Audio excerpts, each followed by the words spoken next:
Purple's getting it. Purple's getting it. Purple, do a little selfie so you're in the shot. Huh? Do a little selfie so you're in the shot. That's not a selfie. All right. Stadium packed, born a rock star in this life, gon' live it up on the attack. Baby, I'm bad, I just wanna get caught up in this life. I'm crazy, I'm mad, do it no cap. Only God wants you, better go live it up. Cash in the bag, stadium packed. Baby, I'm bad, baby, I'm bad. I got cash in the bag, stadium packed. Born a rock star in this life, gon' live it up on the attack. Baby, I'm bad, I just wanna get caught up in this life. I'm crazy, I'm mad, do it no cap. Only God wants you, better go live it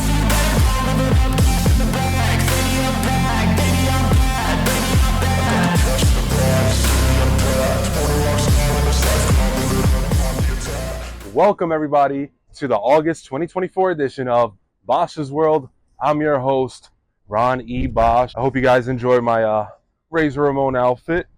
I even got Razor Ramon socks, and they're not ankle socks. But I got the Chalkline hat, the Chalkline shorts, Bad Guys shirt. I actually have a Razor Chalkline tank top, but it's orange and it doesn't really match. Decided to pay tribute to the bad guy today. It's actually a little windy today. It's Monday, Labor Day. I came up here really early. It's like 9 o'clock in the morning because I know a lot of people will probably be out here later in the afternoon to barbecue and enjoy the end of the summer. So I wanted to knock this out. We're here to talk about August, and it started off just like every August starts off with my future brother-in-law Bryan's birthday. Like always, we go to his apartment, hang out, spend the day in the pool, hang out with Lupè, go out to eat. There was a thunderstorm that evening, so we didn't get a chance to go out to eat, so we just ordered in, but still always a great time with the family. So yeah, it was a pretty chill day, but nonetheless, no complaints, had a wonderful time. Fanatics Fest was scheduled the same weekend as Major Pod Live 20 in Kowloon in Boston. I attended the first two shows in 2021 and 2022. I missed last year. I attended Wrestle Bash with Cheyenne. This year I was like, you know what, I'm gonna go, but I didn't really want to stay there overnight just because the hotel can be a little pricey, and it was on a Sunday, so a lot of the guys, they were gonna be just taking the one-day trip out there. So what I always do whenever I go to New England is I'll meet the guys in Connecticut, and then we just drive into whether it be Rhode Island or Boston. But first, well, that entire weekend was Fanatics Fest in Javits Center. Now, I was pretty disappointed because it was announced after I bought the tickets for Live 20, and a lot of people that I really wanted to see were going to be there Sunday. Like, I wanted to get a nice pro photo with Cody and Rhea, despite meeting them in the past. They're my two favorites now, so I wanted to get nice photos with them. People like Drew McIntyre, Miz, Bailey, who I've never met before, I could have met for the first time. So I ended up just choosing to go Saturday. I work Saturday morning, so I'm pretty much going straight from wrapping up my shift at 9 in the morning. So that part was not fun at all. I was exhausted, but I tried to make the best of it. So it wasn't just wrestling, it was like every sport. I kind of wish that I went Friday to have a chance to like check out all the exhibits, not having to worry about running around. I meet up with Mike LaPuma, who was getting some autographs from Hogan. I met up with Nick Thompson, who was also getting a few autographs himself. But there were a lot of cool things, like WWE had this awesome like Yankees belt. I saw these nice custom Cuban flag sneakers, WWE worn gear on display, like Cody's robe, the outfit that CM Punk wore for the pipe bomb, Razor Ramon's tights that actually matched these shorts. Awesome coincidence, so we'll just say that that's why I wore these shorts. The Undertaker outfit, John Cena, Andre the Giant's boots, one of Rhea Ripley's outfits. So I took a picture with the mannequin wearing the Rhea Ripley outfit because I wouldn't be able to see her the next day. Let's ignore the Liv shirt that I'm wearing. I only wore that shirt because I was meeting Liv that afternoon, and she was the first one on my list. There was an awesome UFC exhibit. I got this photo with the UFC belt in a photo booth. It kind of reminded me of when UFC did their first MSG show, and they had a nice setup outside of the Garden where they had the punching bag where I like overswung, punched the side of the thing and scraped my finger, but I actually ended up scoring higher than all of the UFC fighters on the card that day. And so yeah, it was a fun weekend. So we went into the UFC Octagon, we took a picture together, Mike and I did the face off. So yeah, it was a lot of fun. Pretty much the rest of the day was me just running back and forth trying to get all these things done and waiting in line. Like I mentioned back in June, I met Bianca Belair and Jade Cargill, but I didn't get a chance to get that awesome 1 of 3,000 AEW shop exclusive figure signed by Jade. Let me just get it done here. You gonna make me sign the green like money was out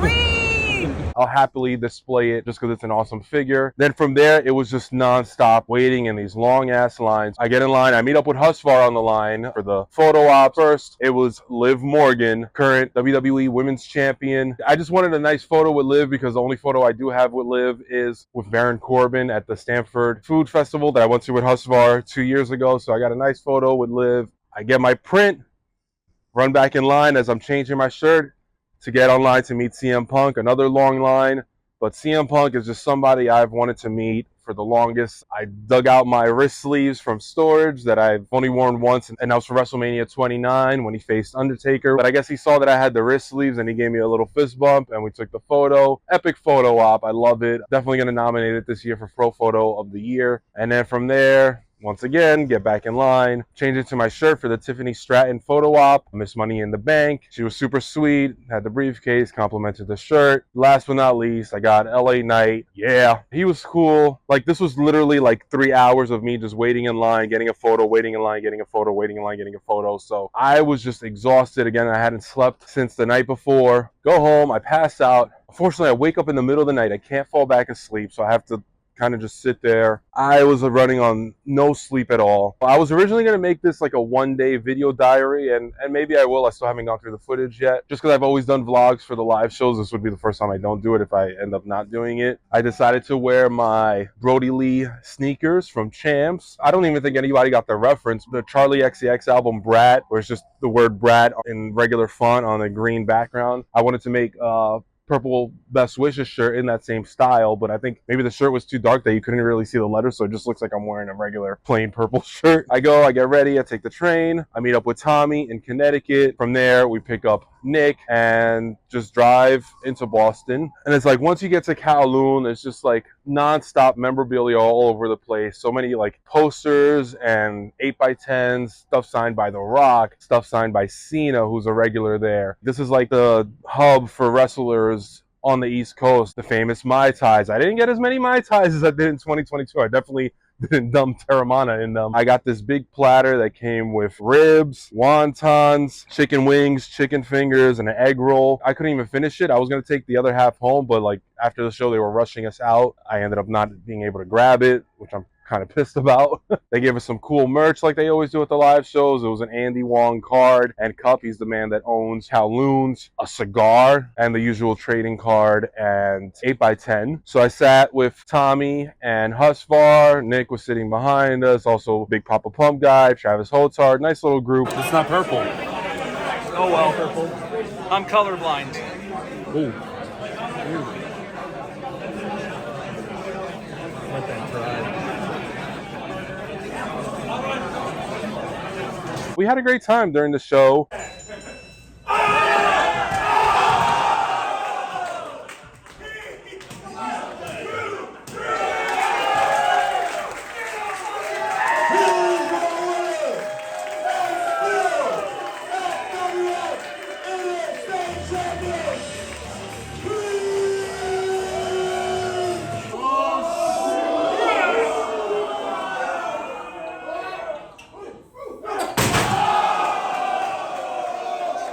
So then it's the meet and greets. I admit I was exhausted. Our ultimate members of the Patreon get to skip to the front of the line. I paid the $15 to upgrade just to skip to the front of the line because I was exhausted. And even then, that took a while. I got my Gage and Cardona 2-pack signed. The beautiful set, beautiful autograph on it, despite Matt being drunk. I got my Mets Major Bendy signed by Bryan. Jerry Lynn, Extreme Major Bendy with the blood and the dye across the stomach, and got that signed by Jerry Lynn and got a photo with him. Another Major Bendy case signed by Heath and got a photo with him as well. And I reminded him of the skit that we did at FWF5 as Red Best Wishes guy. And then from there, went outside. It was pretty chill out there. I knew we had to leave at around 8:30, 9 o'clock in order for me to make the last train to New York to make it home that night, because I wasn't trying to like find a hotel or have to stay overnight anywhere. But I heard it didn't really last that much longer after that. We leave, we just stop at McDonald's real quick to pick up something to eat on the way, and then this fucking storm hits. But luckily I made it to my train on time and probably got home at around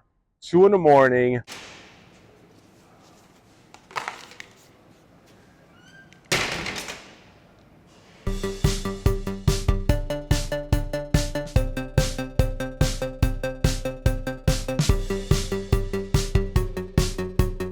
Welcome to the August purchases of the month that will end up in storage for the foreseeable future. Let's get started. First, check out this awesome Be a Man Hulk Major Bendy's Macho Man shirt, which is the first item we have this month. Macho Man, 1 of 500, San Diego Comic-Con exclusive, Major Bendy's. There's never been a figure in this look, so this is pretty epic, and I knew I needed it. I made sure I was up and ready to purchase this. 1 of 500, very rare. So here it is. And it's not the only Macho Man Major Bendy. I also got the Will You Marry Me? I thought this was just an awesome figure, considering I'm getting married. So here it is. Macho Man Major Bendy. Will you marry me? Now, this is actually my first big rubber guy. Also, a San Diego Comic-Con exclusive. Bloody Ric Flair, 1 of 1,000. Let's get the close-up on that one. I've been a little hesitant on the big rubber guys because I don't really have that attachment towards LJNs, but I am going to maybe collect a few. I guess this one is a rare one. He's wearing the purple trunk, so I think it would be cool to get this one signed by him. Only one micro brawler this month. It's Julia Hart, House of Black. Now let's move on to some WWE figures. Here we have the Big Bubba Rogers Legends figure. It has both of his looks from the 80s and the 90s. I'm going to display the 90s look because that's the look I grew up on, seeing Big Bubba Rogers in WCW. So there it is. Big Bubba Rogers. Let's get the close-up on him. So 2 months ago, I got Damian, Rhea, and Dominic of the Judgment Day. I needed to complete the set and get Finn Balor. Little did I know that the Judgment Day would fall apart, but here it is, Finn Balor, Series 111, Elite. I put the jacket on him. Let's get that close-up look with the bandana hanging out of the back. Maybe I'll display the Judgment Day as a tribute to the faction. But that's not the only Finn Balor figure I got this month. Here it is, the SummerSlam Elite. This is from SummerSlam 2016 when he won the Universal title. I was there, so I'm trying to collect figures of attires or moments that I was there to witness, and this is definitely up there as one of the great ones. His one-day reign as champion. There it is, Finn Balor with the Universal Championship. All right, here we have Eddie Guerrero, Ultimate Edition. Awesome figure. I've always wanted a figure in his 1997 look, LWO Cruiserweight Champion, where he faces Rey Mysterio. And the Eddie Guerrero is my favorite wrestler shirt. And last but not least, this was made by Mike LaPuma's personal Hulk Hogan customizer, Jason Dunsel. Follow him on Instagram. As you saw a few months ago, Mania weekend, Mike, Alejandro, and I met Hulk Hogan, and I was wearing the Purple Pain shirt. I was watching the episode of Saturday Night Live before the first WrestleMania from 1985 when Hulk Hogan and Mr. T, one of the skits they did was mocking We Are the World, but it was Prince's version. They're playing Prince's security guards wearing these shirts that say Purple Pain instead of Purple Rain. I immediately posted it in the Facebook group and tagged Jason and said, you need to make a custom of this. And he did. He reached out to me and asked me if I wanted it. And I said, hell yeah, I want that. Purple Pain. Here it is. Purchases of the month that will end up in storage for the foreseeable future for August.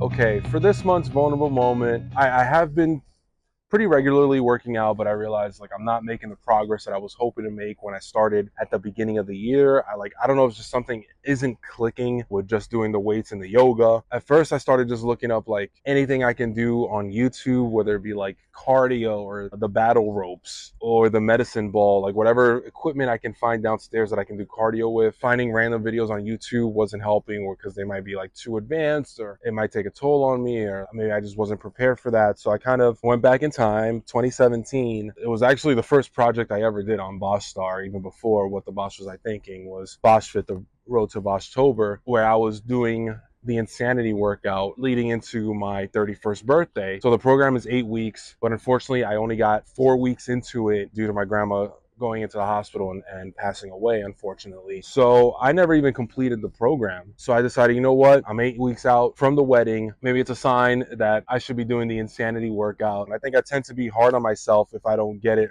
right away, or if I'm like out of breath, or if my legs hurt, my knees hurt. And then I went back and watched the vlogs from 2017, and I'm like, all right, I was struggling back then. And on top of that, 7 years and 20 pounds, it's not going to be any easier. It's going to be a lot more difficult. But now I'm 2 weeks into it, and I think yesterday morning was the first time I actually like felt pretty good about a workout. But yeah, I've been doing it every morning, 6 days a week, and that's all I can do, and I'm hoping to at least make some progress. I sweat like crazy doing these. I burn so many calories, so I hope with that and eating healthier that there will be a significant difference for me to look and feel good on the most important day of my life, my wedding. Like, this isn't just a random birthday, so I can't mess around, and I think that's been like my biggest concern this year, looking like shit in these wedding pictures and videos, because it's going to be commemorated forever. I don't know, I'm so self-conscious about that, but I'm going to push myself as hard as I can. I mean, I was smart enough last week to realize that like my neck wasn't feeling the greatest, and I had the Steve Wilkos show, so I took those 2 days off to let my body recover. So I will push myself, but I'm not going to like hurt myself. I'm going to listen to my body. If I realize that I need to take a day off, it's not the end of the world, and I can make it up. I think right now that just needs to be my focus, is getting myself into shape, but also not being stupid about it. So yeah, I guess now we can go to the throwback of the month.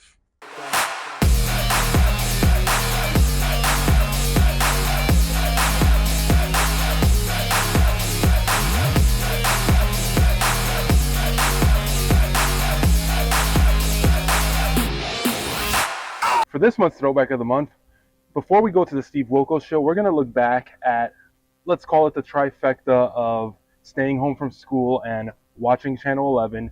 First, we're going to look back at the time I went to the Jerry Springer show with Cheyenne in December of 2015, where he not only got to ask a question, but got to throw to Jerry's final thought. My question's for the girl in the black dress. If that's what you do for a guy for a BMW, we do the same for a guy who drives a Prius? That's funny. Guys that grab Priuses is gay. I'm driving, you're not. And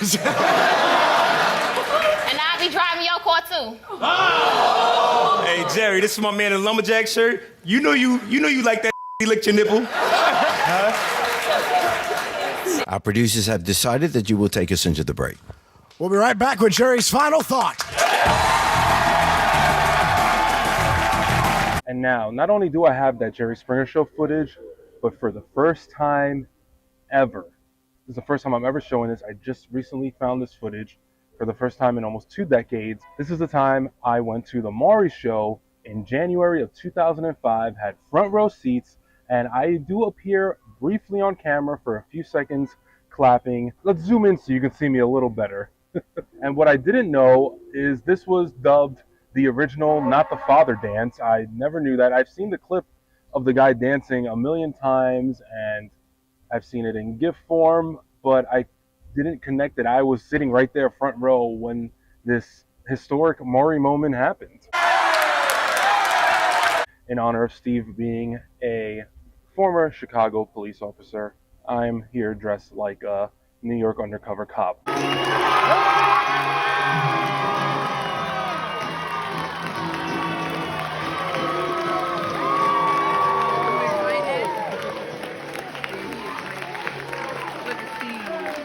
And now I'm completing the trifecta. I'm kind of bummed. I kind of wish I had waited another like 3 or 4 months to do this in 2025. So it would be 2005, 2015, and 2025. I'm at least happy I'm completing the trifecta of Maury, Jerry, and Steve. I remember being a fan of Steve when he was a security guard on the Springer show. All the women in the audience would ask to like rub Steve's head, and I always joked with my grandma, oh, when I turn 18, I'm gonna take you to Chicago to do it. Unfortunately, I never got the chance to, but Natalie, almost on a daily basis, will send me TikToks from the Steve Wilkos show, from Maury, from the Springer show, just funny clips. So now that she's 18, I looked into getting tickets for one of the shows, and they contacted me, letting me know that there were a few dates available. It's the start of season 18, and I was like, all right, let's make a fun trip out of it. So we met up to take the Metro North to Stamford, Connecticut. Back when I went with Cheyenne, there was actually a shuttle bus from 34th Street that would take you straight there. That no longer exists, so I had to pay for us to get to Stamford and back. Unfortunately, we get there, we wait in line, it's excruciatingly hot. Another hot day. I wish it was like it is right now. The studio's a lot smaller than how it appears on TV.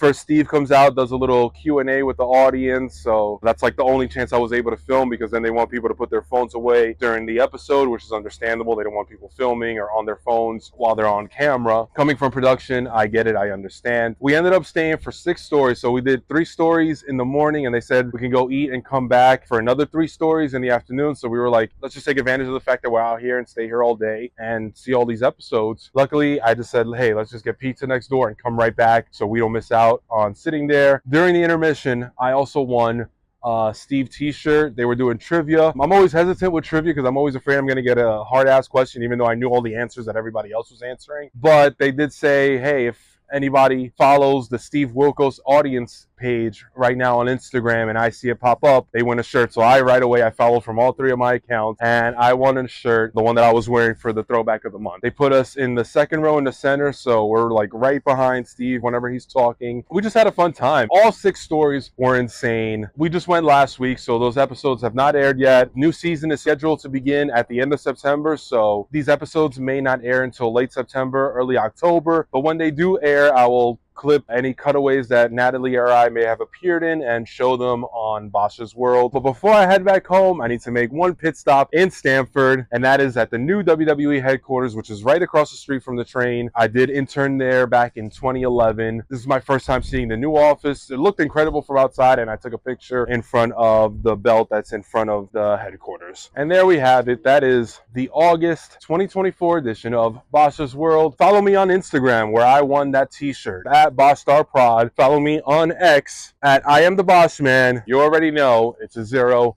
not an O. Thank you to Imagine Dragon. Like the page on Facebook, Bosch Star Productions. Get the merch at redbubble.com/Bosch Star. Subscribe to the channel on YouTube at Bosch Star Prod. And it's the fall. We're getting closer to Boschtober, closer to my wedding. This is going to be the busiest fall of my life, but right now I am like knee deep in prepping for this wedding. So until next month, say goodbye to the bad guy.